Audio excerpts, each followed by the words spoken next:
animalitos. Y pues bien, ayer tranquilo, ayer en casa y disfrutando también de... Ahora sí, las series de... Del Netflix. Del Netflix. ¿Qué serie te pegaste? A ver, cuéntanos. Bueno, es que no sé, no me criticarás, por favor. A ver, no te voy a decir nada porque hoy estás un poquito decaída. Sí, un poquito enferma, pero no importa, ya me voy a poner mejor. Estuve viendo Grey's Anatomy. Bueno, todos tenemos esas series que nos gustan, ¿no? Sí, o sea, literalmente son series con las que una pierde el tiempo, pero bueno, ya que va a ser, ya. Todos tenemos ese corazoncito mexicano que nos gusta, que invoca a nosotros. Que vimos todas las Marías. Sí. Y te evoca que de alguna forma... Quiero recordar eso en la infancia, ¿no? Cuando te sintonizaba tu viejo, tu vieja, la telenovela que siempre repetían en todos los canales. Bueno, eso se queda a veces. Oye, yo te cuento y te recomiendo de paso, fíjate un poco en esta, bueno, creo que es tendencia a nivel mundial. ¿Cuál? El Juegos del Calamar. Ay, no, eso sí la vi, el primer capítulo y un poquito, sí, no, es muy sangrienta para mi gusto, sí. Bueno, más allá de lo sangrienta, yo creo que tiene una crítica social muy fuerte, muy fuerte. Pero bueno, para los que puedan, mírenlo con esa consigna, digamos así. Claro, sí. Miren en qué se parece la serie a la realidad que hoy vivimos. Y por supuesto ahí podrán sacar sus conclusiones. Sí, es bastante fuerte el argumento de la serie, pero pues no, la verdad es que no puedo ver series tan violentas. Lo máximo que he visto es Walking Dead. Walking Dead, sí. Hasta ahí llego, pero no tiene fin esa serie, es como que... Sí, todavía creo que... Siguen. Las primeras temporadas estuvieron súper buenas, sí. Bueno... ¿Quiere ver otra serie? Otra serie. Ya vamos con qué dice Larry. Ya, vamos entonces, contando cómo estuvieron por favor, esos juegos del hambre aquí en Ecuador. Sí, estuvo caliente, sigue caliente la coyuntura. Sigue interaccionando con nosotros, nos encuentra en YouTube, en Facebook, en Instagram, en TikTok también, en todas las redes sociales estamos como Pichincha, Radio Pichincha o Pichincha Comunicaciones, ahí nos busca y nos encuentra, y www.pichinchacomunicaciones.com.es a nivel mundial, así que no hay donde perderse. Nos vamos en este preciso momento con el pajarito que más le gusta a la audiencia de Pichincha Comunicaciones. ¿Qué dice Larry?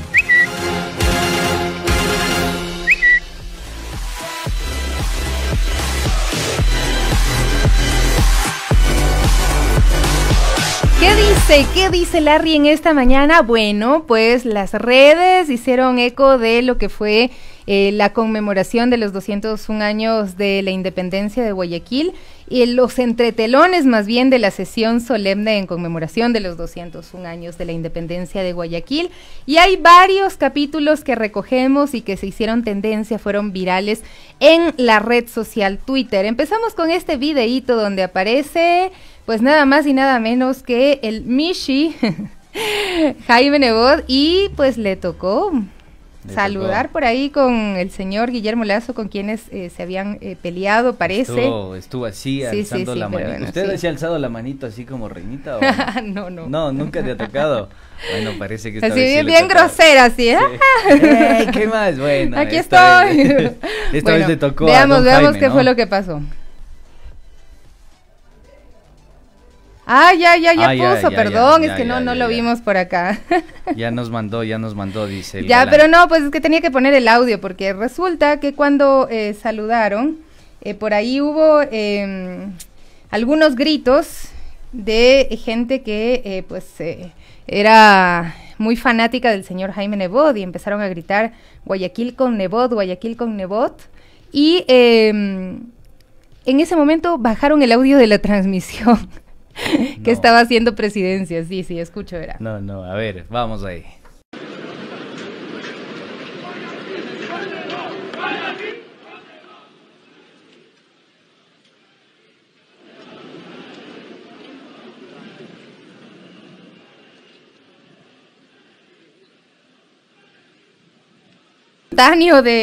¿Te recuerdas el nombre del concejal? Se me va el nombre, Jorge, bueno, me parece que es. Bueno, pero él hacía alusión a que no era el momento para que las personas griten. Yo creo que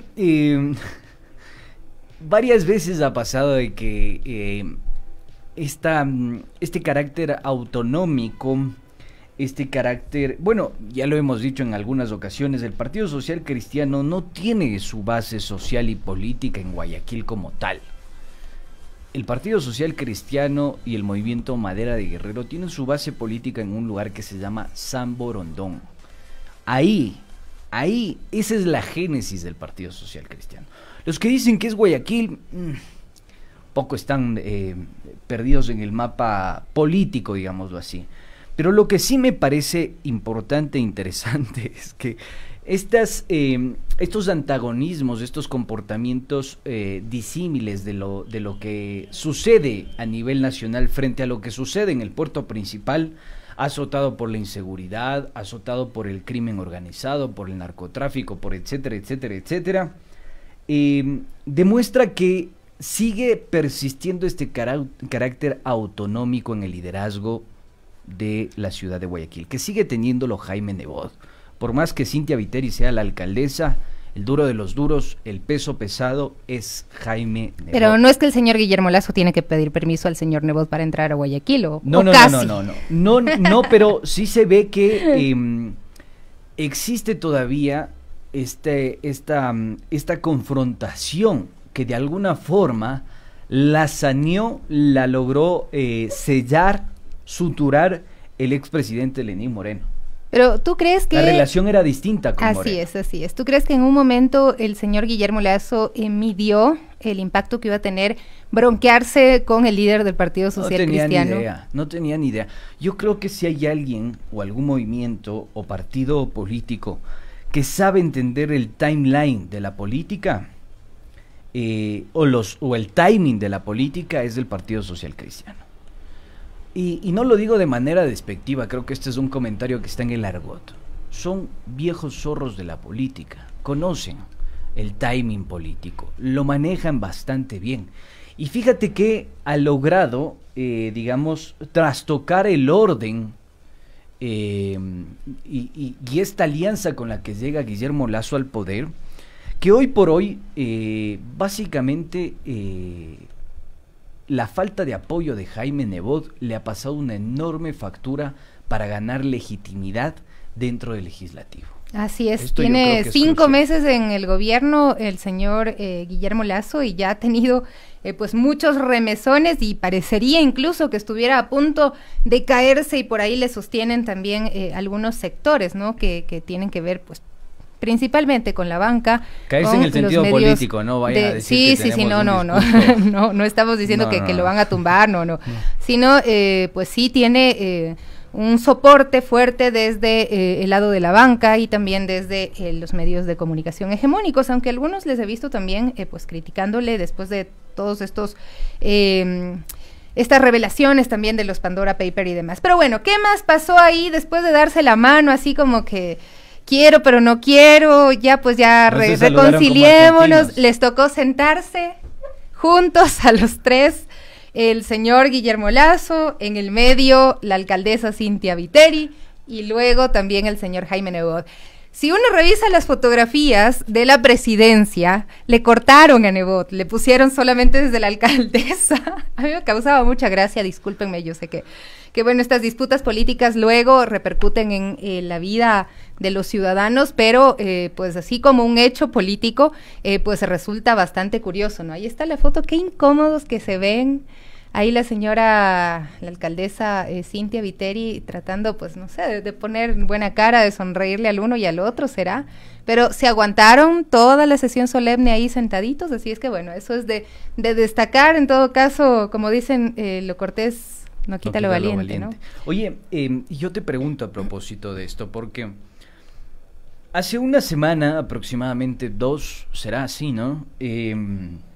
Salta a la luz esto de los Pandora Papers, que ya se lo había denunciado en 2017, no tiene nada de novedoso, a excepción de que se transfirió un fideicomiso, un presunto fideicomiso en Dakota del Sur, las cuentas que tenía offshore el presidente de la República, Guillermo Lasso. No, sí tiene algo de diferente. ¿Quién lo dice? quién revela esto, bueno, porque sí, tiene razón. eso, desde el punto de vista político y cómo lo acogen los mismos ciudadanos y los medios de comunicación, sí tiene un impacto, porque si lo dicen los medios, entre comillas, correístas, pues mentira de ser, ¿no? Eso es lo que dicen y se olvidan de investigar, de confirmar, de revisar si efectivamente hay datos que de acuerdo, tienes absolutamente en la realidad, ¿no? Entonces, toda la razón. Ahora salen los medios internacionales y lo ponen en portadas al señor Guillermo Lasso como evasor de impuestos. Sí, tienes toda la razón. Pequeño desliz. No, es gran detalle, sí. Claro, el framing que se construye es completamente distinto y tiene otro grado de interpelación. Pero bueno, más allá de esto, lo que quería decirles es que se genera toda una corriente de opinión pública. Muchos han reducido el hecho a decir la gente que opina y que dice que el presidente de la República es evasor de impuestos y no sé qué, es correísta. Es el típico discurso reduccionista que no entiende argumentos ni razones, o sea, es así, como un caballo en plena carrera, va para adelante y no regresa a ver a los lados.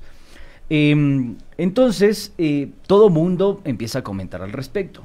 Pero los que empiezan a guardar bastante silencio a pesar de toda la conflictividad y a pesar de que eran aliados y se cambian, no sé si de bando, pero salen de esa alianza política, es el Partido Social Cristiano. No sé si su silencio se deba a que también en el año 2017 se reveló que el exalcalde Jaime Nebot también estaba relacionado con un paraíso fiscal o con una presunta empresa de papel llamada Ingersa.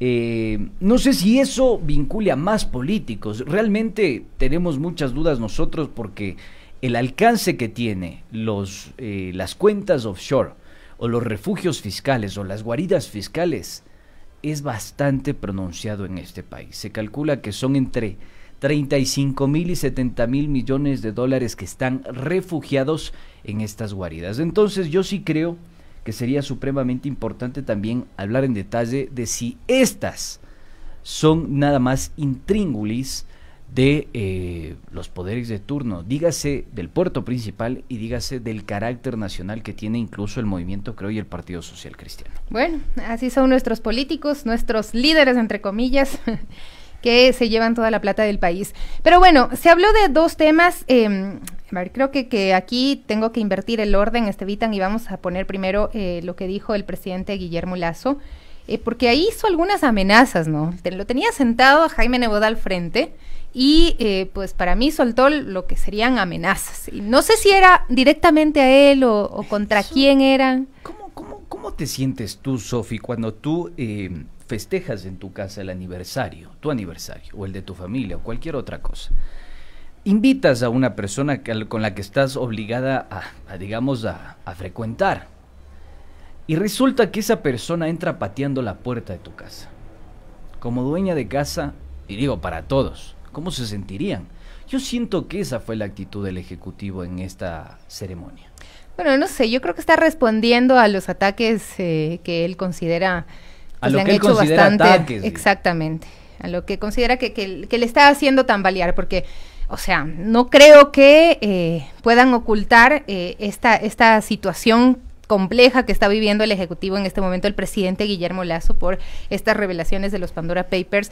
Luego está lo de esta ley creando oportunidades sobre la cual se refirió y bueno, yo tengo entendido, hasta donde yo tengo entendido, el CAL se lo devolvió este proyecto y no hay ningún proyecto ahorita en análisis y él sigue hablando como que el proyecto pues estuviera vigente y hubiera que discutirlo, ¿no, señor? Usted tiene que revisar ese proyecto, arreglar todas las cosas que estaban mal, todos los temas que podrían caer en inconstitucionales y volver a enviarlo a la Asamblea Nacional. Pero él sigue hablando como que ese proyecto estuviera vigente y estuviera en análisis y tendría que ser discutido, ¿no? Entonces eso fue parte de lo que dijo, pero sobre el tema de los Pandora Papers también dijo algo y yo te digo, o sea, qué incómodo debe haberse sentido ahí el señor Jaime Nebot. Escuchemos lo que dijo el presidente.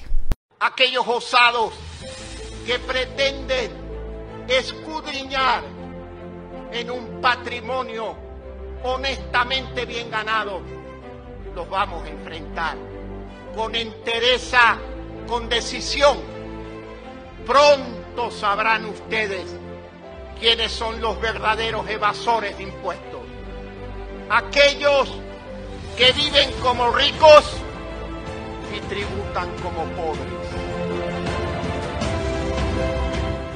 Pusieron la musicalización y todo el dramatismo, ¿no? Porque, bueno, eso obviamente no salió así el sonido en directo en la sesión solemne, sino ya esto, serán los nuevos asesores de comunicación que tiene el señor Guillermo Lasso, que le pusieron la musiquita.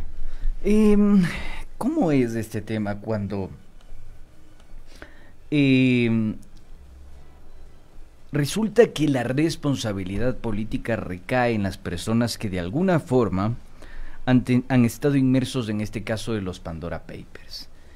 ¿Qué pasa con esas personas que no quieren asumir esa responsabilidad o este grado de corresponsabilidad con, digamos, el fisco o el erario público? ¿Qué pasa en Chile, por ejemplo, cuando ya se está, digamos, generando una especie de coalición política que está exigiendo la renuncia y la destitución del señor Piñera? ¿Por qué en el Ecuador no podemos discutir un pacto fiscal? Y digo un pacto fiscal no solo en alusión, digamos, a la constitución de guaridas fiscales o refugios fiscales a nivel mundial. En estas más de 87 guaridas y refugios fiscales que tiene diagnosticado el Servicio de Rentas Internas. Yo creo que hoy el país adolece de algo que lo han denominado anomia.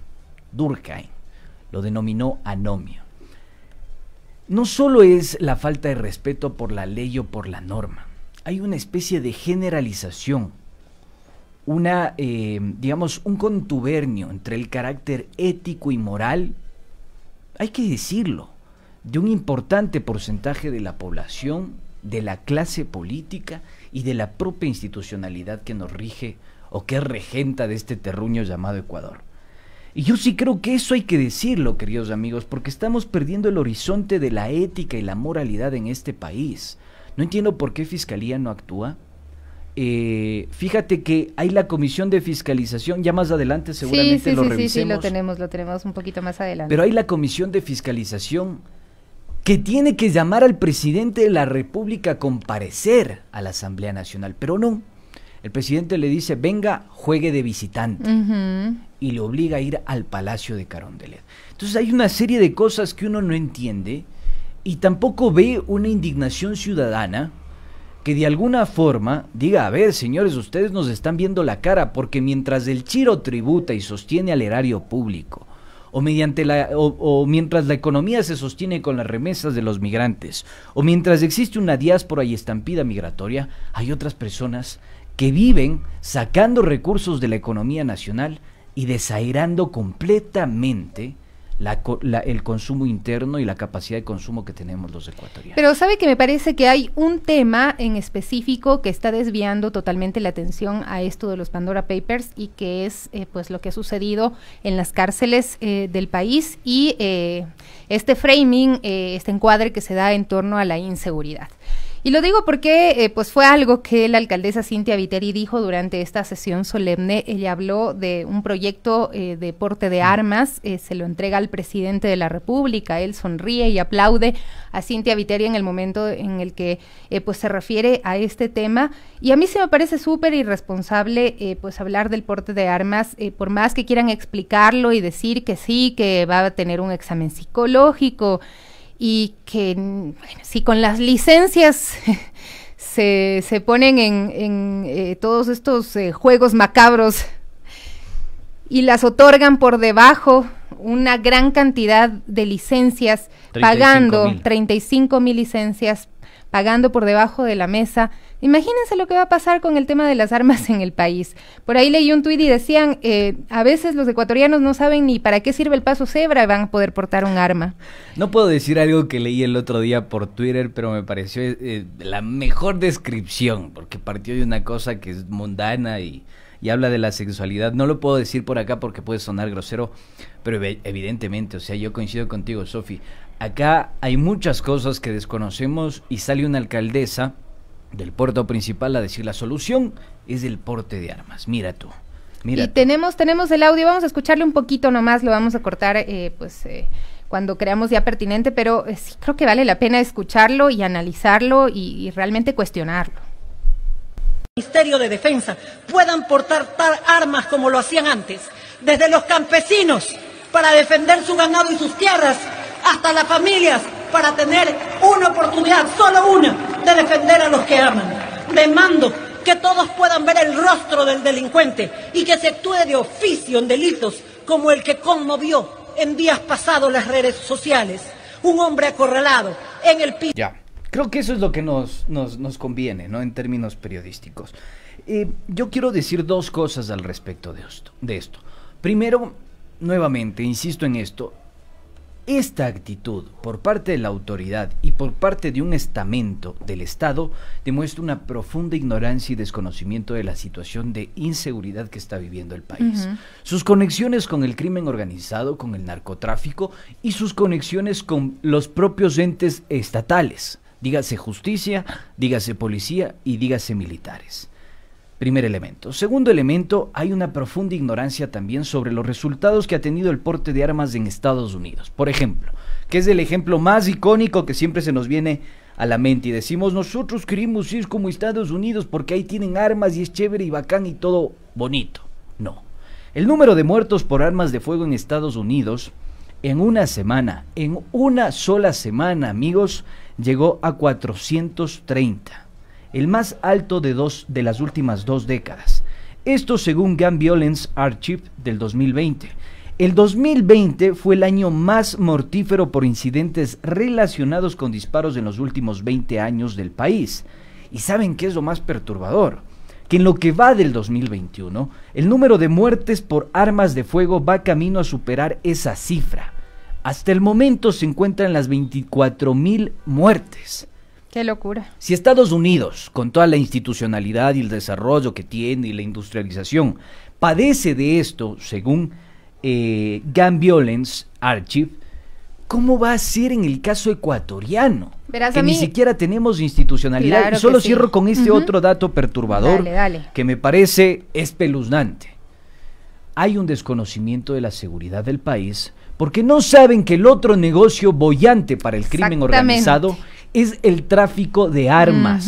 12.500 armas incautadas en los últimos 2 años. Y eso, la estimada alcaldesa de Guayaquil, no se le ha pasado por acá. Así es, yo creo que hay una falta de análisis o de elementos pues para hablar de la forma en la que está refiriéndose al tema del porte de armas. Y por otro lado, sabes que a mí me da la sensación que dicen, a ver, nosotros como Estado, como Policía Nacional, como municipio de Guayaquil, como gobierno nacional, no podemos protegerles.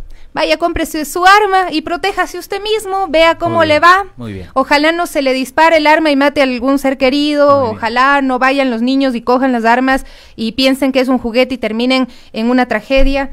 Vayan, defiéndase ustedes mismos. Para mí, yo entiendo eso. La señora dice eso, yo entiendo, vaya, protéjase usted mismo que nosotros no podemos. Y es doloroso porque uno cree que el Estado, que el gobierno es el que tiene esa responsabilidad de generar las condiciones de protección a los ciudadanos, por un lado de seguridad, pero también de oportunidades para que no caigan en la cárcel las personas más pobres, las que pecaron de pues vivir en un sector que es pues altamente peligroso y donde están rodeados sí de tráfico, de microtráfico, y para sobrevivir, para poder ganarse unos cuantos dólares, tienen que vender ahí a los consumidores, ¿no? Porque yo te decía el jueves que estábamos revisando el caso de este chico en la ciudad de Guayaquil que falleció dentro de esta masacre en la penitenciaría y que ya había cumplido su sentencia y tenía apenas 18 gramos de marihuana en su bolsillo, que en San Borondón no les revisan las billeteras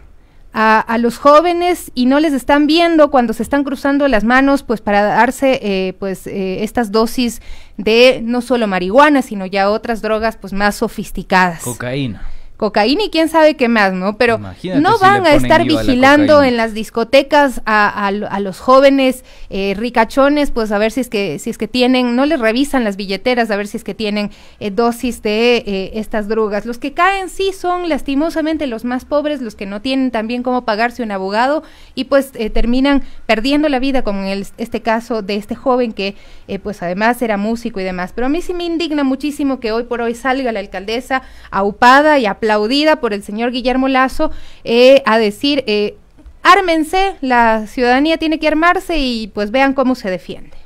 Sí, solo un repaso. Crisis ética y moral, crisis institucional, crisis en el ámbito de las competencias del Ejecutivo para asumir su responsabilidad en torno al caso Pandora Papers, una falta de comprensión o una profunda ignorancia alrededor de la inseguridad y del crimen organizado. Yo creo que esto se puede sintetizar en una palabra clave que proviene de la física, la química y otras hierbas que nosotros los sociales no entendemos bien. Hay una entropía en el país, una entropía y un desorden que ha facilitado que hoy prevalezca la ley del más sabido, del más chévere, del más bacán. ¿Y quiénes son los más sabidos, los más chéveres, los más bacanos? Son los que tienen las posibilidades de manejar la institucionalidad a su antojo y de tener injerencia en la política pública. Y esto no es una necesidad de polarizar, por el contrario, esta es la realidad. La gente que termina en el sistema penitenciario no es pues el pelucón que vive en los lugares más aniñados de este país, ¿sí? La cárcel está predispuesta a acoger en su totalidad a las personas más pobres y de escasos recursos. Si no, veamos lo que pasa en el sistema penitenciario de Estados Unidos. El 93% de su población carcelaria es afroamericana y latina, ¿sí? O sea, nosotros vamos a llenar las cárceles de los gringos. Entonces yo sí creo que esto merece un debate nacional, un debate público, y por eso mañana... Y hay otro aspecto más, ¿Quiénes ganan con esto de la venta de armas, no? Porque el 75% de las armas que se venden en el mundo se producen en 5 potencias, entre ellas, por supuesto, Estados Unidos, está Rusia, Francia, Alemania y China. Hay que tomar en cuenta esto también, porque el tema de las armas es un negocio y tremendo negocio. Y bueno, hoy estamos hablando del tráfico de armas en nuestro país, que también es un país de tránsito de armas. Decían que vienen de Chile, según un estudio que estábamos revisando, de Brasil. Entonces es muy complejo y es muy reduccionista lo que ha hecho la alcaldesa de salir a decir, hay que armar a la gente para que puedan defenderse. En todo caso, ahí está, esto dará para mucho análisis, no sé si opacará los otros temas, porque a mí me parece que sí hay por ahí también una intencionalidad de tapar otros escándalos mayores como el de los Pandora Papers. Ya nos vamos a la pausa, mi Carlito, solamente revisar rápidamente, o lo revisamos después de la pausa, lo que fueron las condecoraciones. En la pausita me parece también que está bien, así que por favor, no se nos vaya, quédese ahí, que si usted está perdido con esta entropía y nosotros también, no se preocupe que aquí lo arreglamos, lo acomodamos y armamos el rompecabezas. Volvemos en un momento.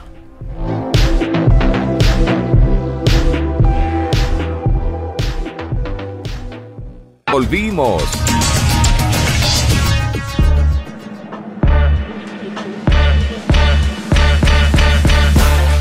Bueno, 9 de la mañana con 38 minutitos nada más, y me gusta el comentario de Pablito Shakta Joay. Mira qué nos dice, en relación a todo lo que hemos conversado en relación al comportamiento de las autoridades en torno a los Pandora Papers, dice, como diría Tres Patines, Hipócrates. Me gusta.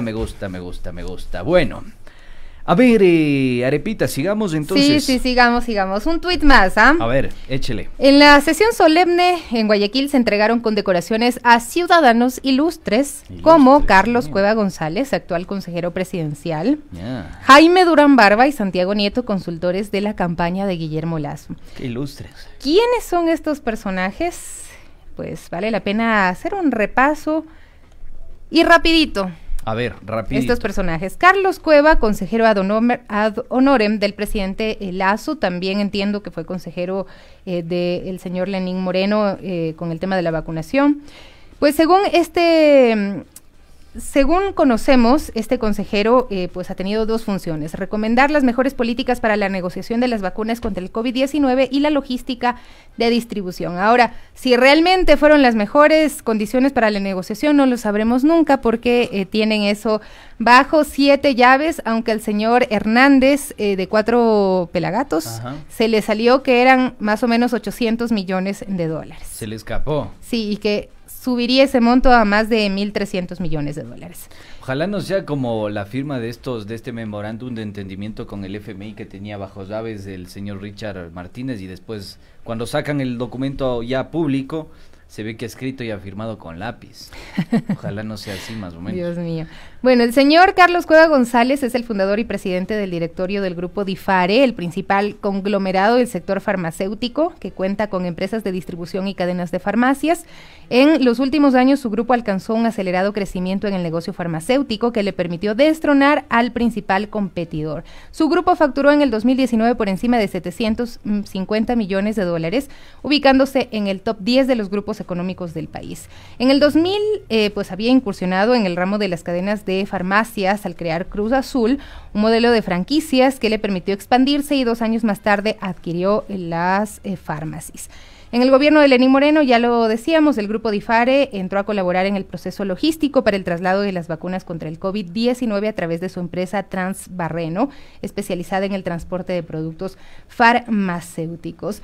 En el año 2020, en medio de toda esta crisis, el señor pagaba de impuesto a la renta 5.861.000 dólares y pues por salida de divisas 190.559 dólares en el año 2020. Esto es mucho menos de lo que pagaba antes, porque recordemos además que se disminuyó el impuesto a la salida de divisas del país, y en el 2014 y 2015 pagó por impuesto a la salida de divisas entre 1.500.000 dólares en promedio. Pues esta es una de las personas condecoradas por el municipio de Guayaquil, y los otros dos son asesores del señor Guillermo Lasso, quienes le ayudaron a llegar a la presidencia. Por un lado, el señor Santiago Nieto Montoya. No es nada para vos. No. Ah, ya. Y también está el señor Jaime Durán Barba, que de hecho pues son socios accionistas de Informe Confidencial, esta compañía que tiene residencia en el Ecuador. Y bueno, el pago de impuesto a la renta es irrelevante, porque en el 2020 no paga nada, y en el 2019 78.000 dólares. Algo parecido con el señor Durán Barba. Pero, ¿qué es lo que pasa? Según los Pandora Papers, las dos personas, tanto el señor Nieto como Durán Barba, han sido accionistas de al menos 2 offshore en las Islas Vírgenes Británicas, dedicadas a la inversión en Suiza y a frustrados negocios de minería. Sí, esto creo que es lo realmente perturbador de todo, ¿no? Por eso yo les decía que hoy vivimos, además de esta entropía, una anomia inexplicable en la que el comportamiento ético y moral en la sociedad civil en su conjunto y en el propio Estado está completamente de lado y desvalorizada, porque estas personas, específicamente Durán Barba y Nieto, aparecen en los Pandora Papers y aparecen como miembros de esta empresa registrada por Alcogal el 16 de mayo de 2000 en las Islas Vírgenes. Y ya veíamos Gosling que Limit. Alcogal es el estudio jurídico que ayudó a ocultar los capitales del testaferro de Pinochet, ¿no? Bien, ese es el dato, otro dato perturbador, pero hay que entender que está el offshore, está la guarida fiscal y está el intermediario offshore, que es este consultorio jurídico que te ofrece una asesoría para que tú puedas, digamos, blanquear el capital, fugar el capital o simplemente camuflar y resguardar en tu guarida el capital. Entonces, perturbador que a pesar de estar mencionados en todo este entramado offshore, sean premiados por el presidente de la República, que es otra persona mencionada en los Pandora Papers. Yo Ese ha sido el requisito para entrar a las condecoraciones como ciudadanos ilustres en la ciudad de Guayaquil. Yo esto sí, no lo entiendo, no lo comprendo. Por acá me preguntan, Andrés, ¿tú no eres pariente de Durán Barba? No sé si sea tío perdido por ahí, capaz, pero bien perdido, hermano, no creo. Pero bueno, eso. Sí, bueno, me parece interesante que una de esas sociedades, Harmony Mining, según esta investigación, firmó un contrato en 2011 para adquirir la producción de una mina de cobre ubicada a pocos kilómetros de Las Vegas y valuada en $15 millones, pero el acuerdo se anuló meses después. Y pues esto sale no en el país, es esta investigación y estos datos sobre el señor Durán Barba y el señor Nieto, pues se revelan más bien en la investigación que se hace en Argentina, porque ellos han sido personas muy cercanas al señor Macri. O sea, fue el consultor principal Durán Barba, asesoró a Macri todo su periodo de gobierno, o sea, no era cualquier persona, es el asesor de Macri, el mentalizador de lo que fue la campaña para que puedan ganar por primera vez en la historia de Argentina. Se rompió este clivaje de peronismo versus radicalismo, entonces lo logró con él. No es cualquier pelito de cochino. Ahí están algunos datos en torno a estas condecoraciones en la ciudad de Guayaquil, que creo que sí nos han llamado la atención, porque bueno, no sé si es que estos elementos los convierten en ciudadanos ilustres, pero la alcaldía de Guayaquil ha considerado que sí. Y es realmente sorprendente porque son muy cercanos al presidente Guillermo Lasso, más que a la alcaldesa Viteri, o capaz que también son cercanos a la alcaldesa Viteri, ¿no? Bueno, recuerda que Durán Barba comenzó en la campaña con Jaime Nebot, cuando se lanzó para la presidencia de la República. Jaime Durán Barba tiene una amplia trayectoria y pues bueno, esa amplia trayectoria inició en la primera campaña cuando Jaime Nebot se postuló. Pero más allá de eso, yo sí creo que todos los caminos conducen a Roma. Lo que les anuda a estas personas y estos personajes y estas autoridades son justamente lo que ha denunciado el consorcio de periodistas, que no es nuevo, insisto en esto, no es nuevo, se conocía hace mucho tiempo atrás. Entonces, obviamente, yo creo que hoy el carácter de la política y el comportamiento de la autoridad, principalmente del puerto de Guayaquil, es darle legitimidad a lo que es inmoral, ilegítimo y en el Ecuador, para los funcionarios públicos, ilegal. Así que bueno, pues sí, tenemos algunos tweets más, pero como que ya no nos alcanza el tiempo si queremos revisar el tema del día. ¿Qué dice usted? Como usted diga, yo estoy a sus órdenes. Bueno, vamos a pasar al que sabe y nos quedamos con algunos tweets, si no sociales. Ya nos decían, no diga que eso, nosotros somos sociales. Bueno, que fluya entonces. El que sabe, sabe.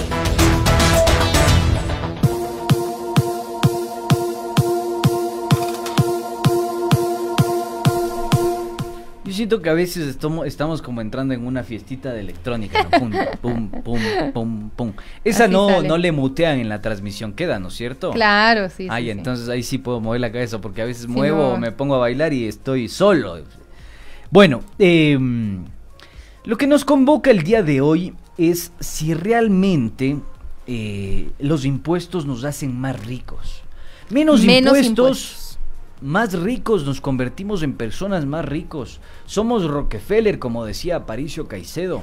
El día de ayer te cuento que me quedé viendo, por lo general no me gusta, pero me quedé viendo porque quería ver qué intencionalidad le querían dar los medios de comunicación a este framing a partir de esta famosa ley de oportunidades, ¿no? Enviada por el Ejecutivo.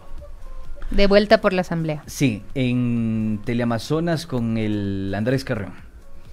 Entonces, me llamaba la atención que el debate se enfrascó en si era legal o era ilegal, o si cumplía con todo lo que establece en unidad de materia o no cumplía, y si era constitucional la resolución de la Asamblea o si no era su competencia.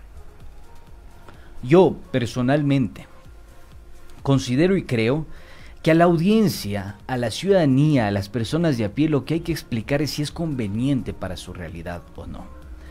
Y para eso necesitamos elementos de convicción, estudios que se hayan realizado y aspectos completamente argumentados y científicos que nos permiten a nosotros hacer la toma de decisiones tan importante. A la gente, yo creo, Sofi, no le importa si existe constitucionalidad, si existe unidad de materia, si se cumple con la forma, porque el problema es el fondo.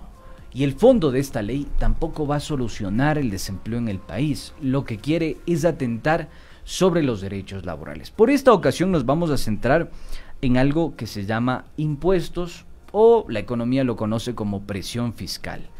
¿Realmente la presión fiscal en el Ecuador es elevada?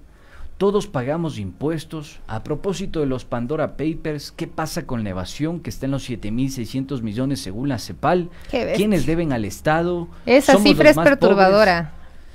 Entonces yo sí creo que eso es lo que nos tiene que preocupar. Y si realmente lo que nos dicen, lo que nos ha dicho el Guillermo Lasso, lo que nos ha dicho el Pablito Arosemena, lo que nos ha dicho el señor Alarcón, lo que nos han dicho las cámaras y gremios empresariales constantemente, porque esa es su alaraca de todos los días. Hay menos impuestos, hay más productividad.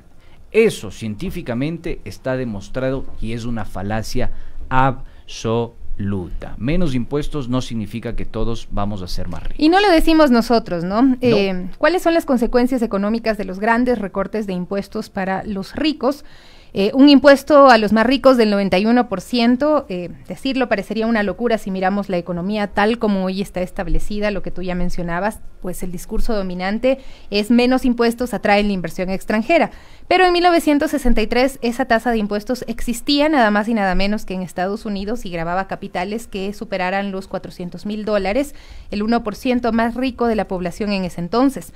¿Qué pasó? Según reseña la BBC, Ronald Reagan y Margaret Thatcher en Estados Unidos y Reino Unido fueron quienes presionaron la reducción de estos impuestos a los más ricos en más de 40 puntos. Este ejemplo fue seguido también por otras economías con la promesa de que si se bajan impuestos a los ricos se beneficia al resto de la población. Estimaban que el dinero invertido impulsaría la economía, habría puestos de trabajo y salarios, la famosa teoría del goteo.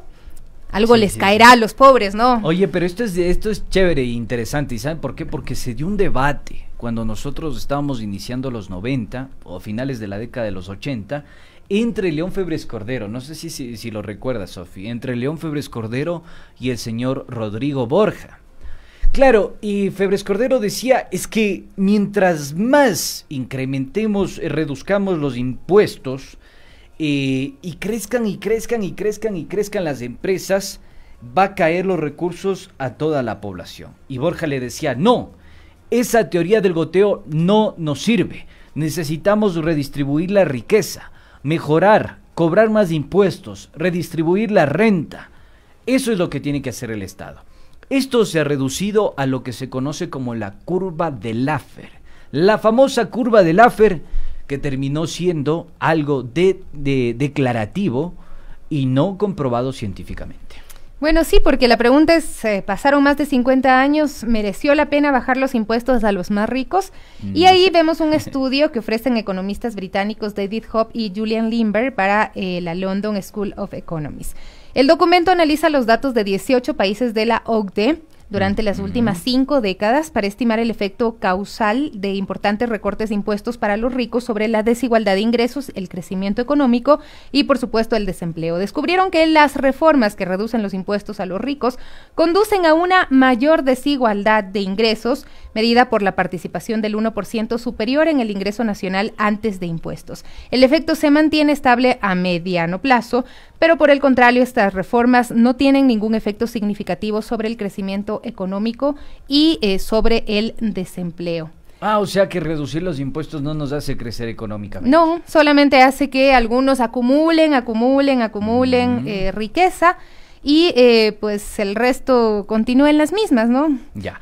Paper de la London School, amigos. Para los que no tienen mucha idea de qué es la London School, bajo mi criterio y bueno, algunas revistas indexadas, es la mejor escuela, la mejor universidad de ciencias sociales y economía del mundo.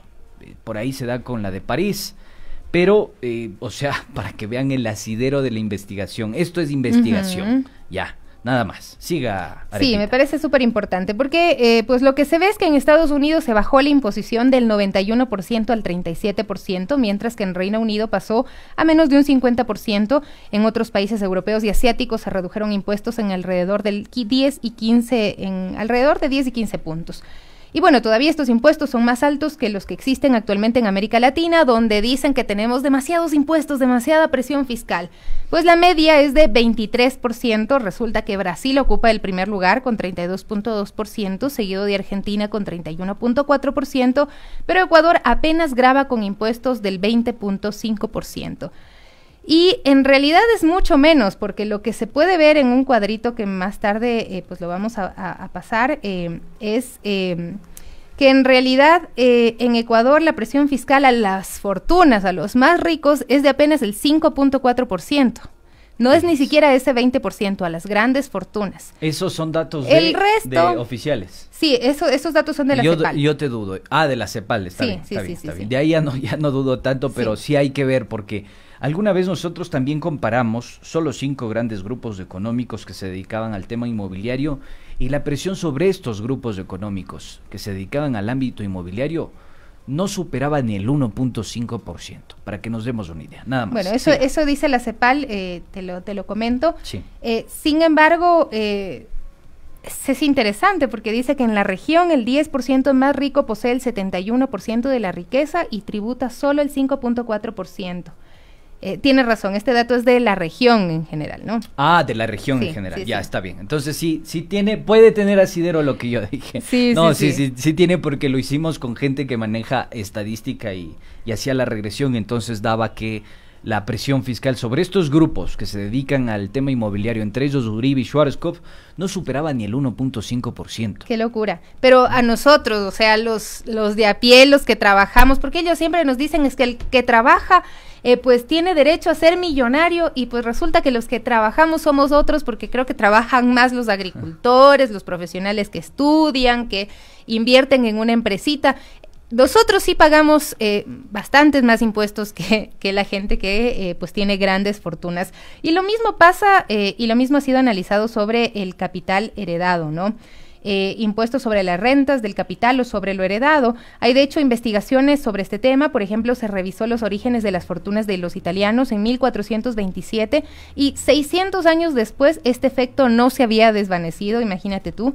En promedio tenían unos ingresos 5% más altos y un patrimonio 10% superior que aquellos que no habían heredado, y esta tendencia continúa vigente. Las procedencias de las fortunas de los multimillonarios en más de 70 países tienen un origen afincado en las herencias, más que en el trabajo, definitivamente. Así que aquello de la meritocracia, pues es un cuento falso, muy falso. Chino. Sí, exactamente. No es cierto que los emprendedores que empiezan con su carrito sanduchero son los próximos millonarios del mundo.